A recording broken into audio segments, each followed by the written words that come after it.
y'amazi y'ubuzima. Nguru. Vipi? Kumbe bado unachakanda chama. Kuna kweli. Ni moja ndakuwa. Chama. Acha muhungu jena ngende kre. Numare. Oya mani, so dushitse ngaho imbere. Anagira muze kushorera. Oya, we bandanye dandaza. Merci sana. Iki ni jana. We peace man.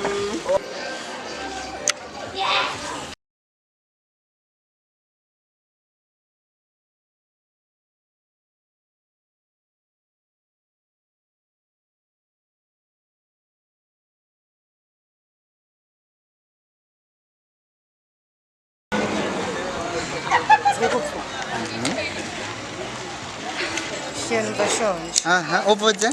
Ndashonje. Nibyo wigira abana urashonje. Urujya rungana uku. Shirika ndicara. Oya ntiwicare. Shiri none ukeneye? Ukeneye iki?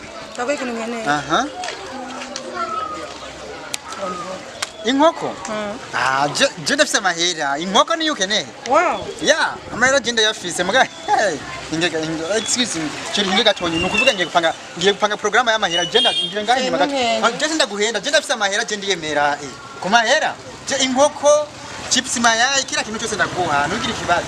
Je ndaje. Okay. Ndaguha.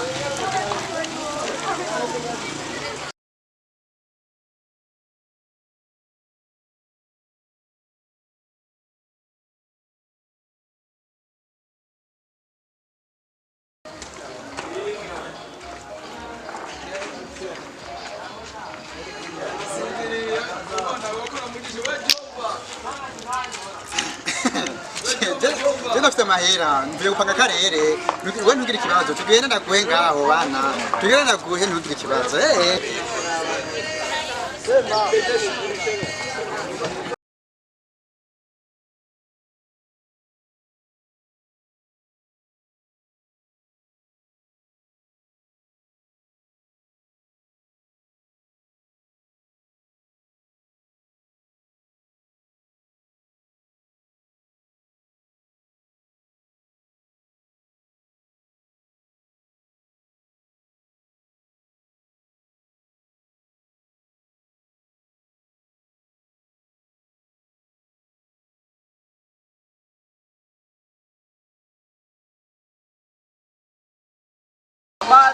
Amazi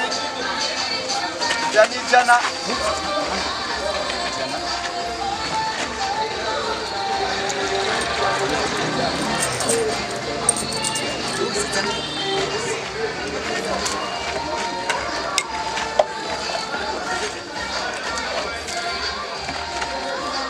ikidumu ndakuzanira ari ikidumu bana je ndakuzanira ikidumu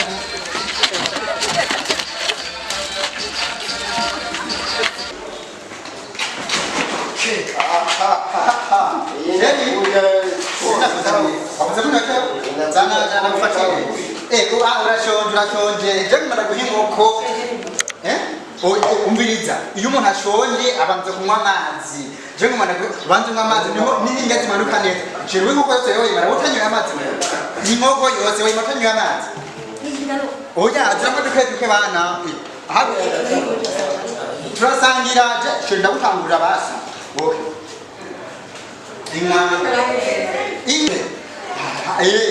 Je umuriza ayura yamate sa. Hinga suke none mwe. Sa mazu ngaje ingwa we jingoko ngokore no yironka. Ingokora yironka. Ukaje yamate no hagaza. Ayura yamate. Sa chenda kwingokizi zibi imayani. Ingoko zibiri. Je ndiyemera. Inkoko izi zibiri okay ibikombe bigahe bitatu nako kugira ibikombe 10 sheri niho inkoko nyinshi inkoko izi zitatu okay sheri wahaze urakoma kujana wahaze ntugomba kujya ni sawa kirashira gukundira okay none ko hazi nta bindi inkoko rero nukuvuga ngo cyaje kugurira muhira amaje kwitegurira muhira aho ni sawa nani waze jeri nicyo ndagukundira ko hakuruka tugende wa rere tugende